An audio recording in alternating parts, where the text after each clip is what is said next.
일주일 가까이 무섭게 쏟아진 비에 전국 곳곳에서 인명피해가 컸습니다. 폭우가 퍼부을 거란 예보에도 대응이 부족했던 게 아니냐는 지적이 나오는데요. 재난관리 체계에 허점이 드러났다는 비판입니다. 이화영 기자가 피해 상황을 다시 돌아보고 재난관리의 현 주소를 짚어봤습니다. 마을이 있던 자리는 원래 형태가 사라진 주택 잔해만 남았습니다. 한순간에 많은 비가 쏟아져 물을 가득 머금은 토양이 무너져 내렸습니다. 창문을 내다보면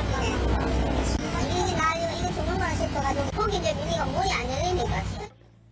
이번 극한 호우로 곳곳에서 산사태가 벌어진 경북에선 20명이 넘는 사망자가 나왔습니다. 폭우가 예고됐지만 그에 따른 위험 상황을 앞서서 살피지 못한 탓이 크다는 지적이 나옵니다. 첫 번째 인명피해의 원인은 대피를 못한 거예요. 기상청에서 과다할 만큼 예보를 했고요. 상황 판단 회의를 해서 우리 지자체의 취약지구는 어디고 어디가 가장 위험한지를 사전에 인지하고 대피를 했었어야 되는데 토양이 물을 머금고 있는 함수율은 포화 상태였고 이런 최악의 상황을 예견하지 못했다는 겁니다.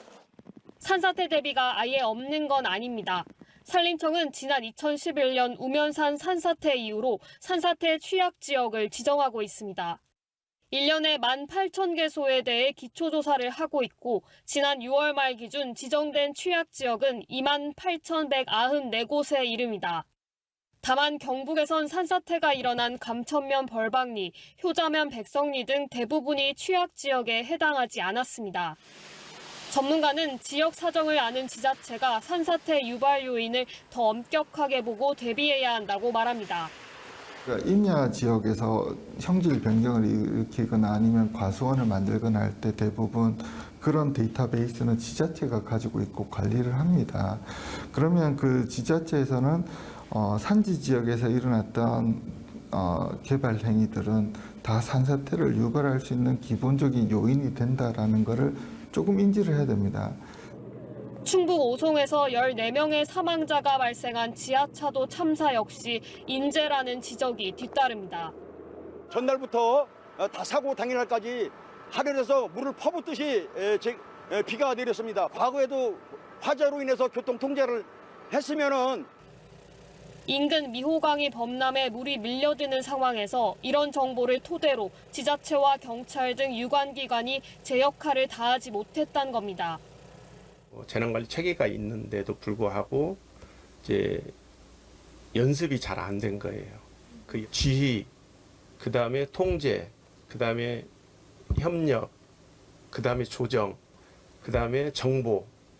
그래서 이 정보가 제대로 들어와서 지휘 통제를 해야 되고 함께 이게 역할들을 해야 재난관리를 잘할 수가 있는데 같은 상황이 반복되지 않으려면 어떻게 해야 할까? 지역 사정을 아는 주민을 포함해 위험을 평가하고 무엇보다 책임자인 지자체장은 재난관리를 우선순위로 둬야 한다고 말합니다. 위험 평가를 각 지자체별로 전문가들이 해야 되는데 그 전문가들이 어떤 한 분야의 전문가만 해서는 안 된다는 거죠. 그 지역 사회에 있는 분들이 같이 해야 돼요. 지자체 단체장이 적어도 당선되자마자 재난 분야를 가장 관심 있게 보고 먼저 그 지역에 위험한 곳이 어디가 있는가. 참사를 막을 기회는 수차례 있었던 상황. 재난관리를 뒤로 미루는 현 상황이 달라지지 않는다면 앞으로도 참사는 계속될 거란 경고가 나오고 있습니다. 연합뉴스TV 이화영입니다.